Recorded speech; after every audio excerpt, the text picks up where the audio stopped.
Hello and welcome to Jurassic Reviews. On this episode, we will finally get back to a Series 2 Kenner figure. This particular one is among the rarest of any Jurassic toy line. That figure is the electronic Gallimimus.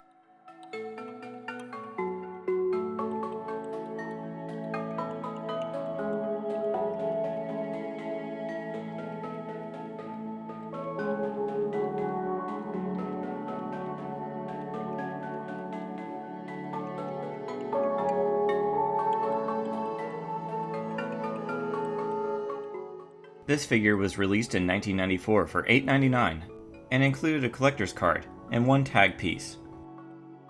It stands 6 inches tall and is a little over 10 inches long from head to tail. Like the Baryonyx in this line, the sculpt on this one feels a little more cartoony and less detailed than others. It's all hard plastic, and it's a very smooth feeling figure. Unlike the Baryonyx though, the Gallimimus actually appeared in the film. This figure resembles its movie counterpart a little bit. Like, its overall posture is similar. But there are a few things that are different. Mainly the head, which features a more bird-like beak. It's a much longer beak. If you look at some of Mattel's Gallimimus figures, you'll see more of what their heads looked like in the film. Other differences include the shorter legs on the figure compared to the movie, and a more round and bulky body. Despite being a bit soft on detail, there is still some there. The legs have a very muscular look to them, and the little creases around the neck and tail look good.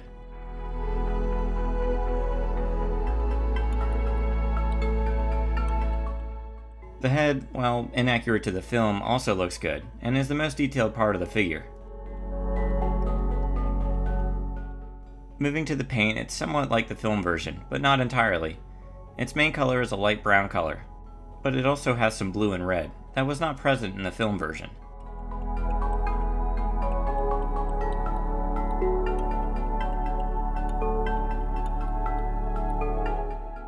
On part of the neck and on the belly and underneath the tail, it's painted beige.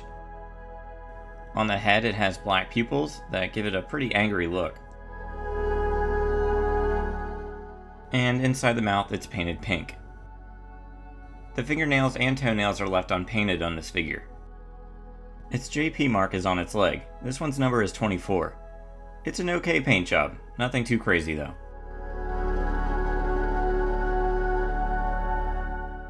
Now let's move on to the articulation. The arms can move, just back and forth though. And the legs can move too, and they are also part of the action feature, which I'll get back to in a moment. The only other part that can move is its head, but only a little bit. On the packaging for this figure, it says it has leg kicking attack. To do this, you just push on the large button on its back, which causes the legs to move back and forth. It's a cool feature, but unfortunately it doesn't work very well on mine. The button gets stuck down a lot, and the legs don't move a whole lot either. It also lets out a screech during this action. As I said at the beginning of this video, this is one of the rarest Kenner figures.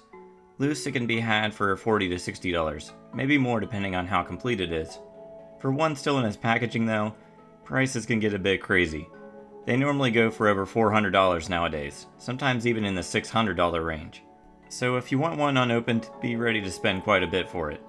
In my collection, I have 2 loose ones. One of them I got over 15 years ago, and the other I got at a flea market a couple years ago for $3. So there's always a chance you can get lucky and find one for way less. Before I give my rating for this figure, here's a size comparison with other figures.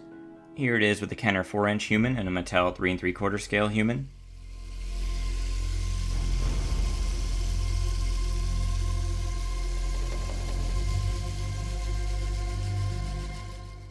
Here it is with the Velociraptor.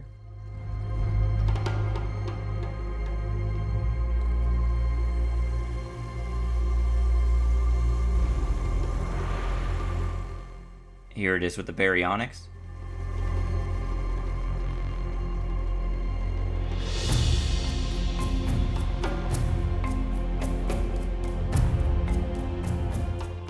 Here it is with the Utah Raptor.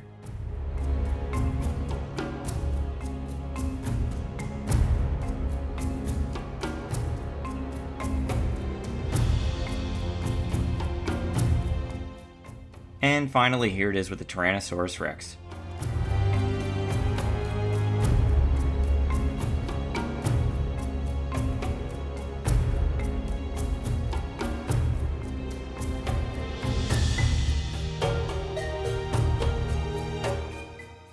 rating out of 10, I give this figure a 7.5. The sculpt is good, though not entirely accurate, and the paint is good enough. Up until Mattel's Jurassic World line, it was the only Gallimimus figure released in a Jurassic line, so it's still a unique figure when looking at just Kenner figures.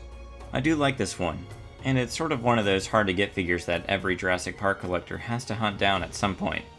I do recommend it, though if you're looking just for a Gallimimus figure and are not a completionist or care about its rarity, I say check out one of the ones released by Mattel. But still, this one is pretty cool too.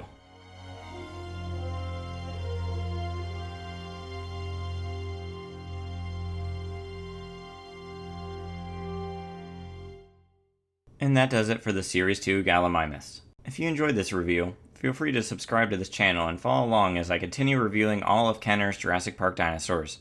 Thanks for watching and see you next time.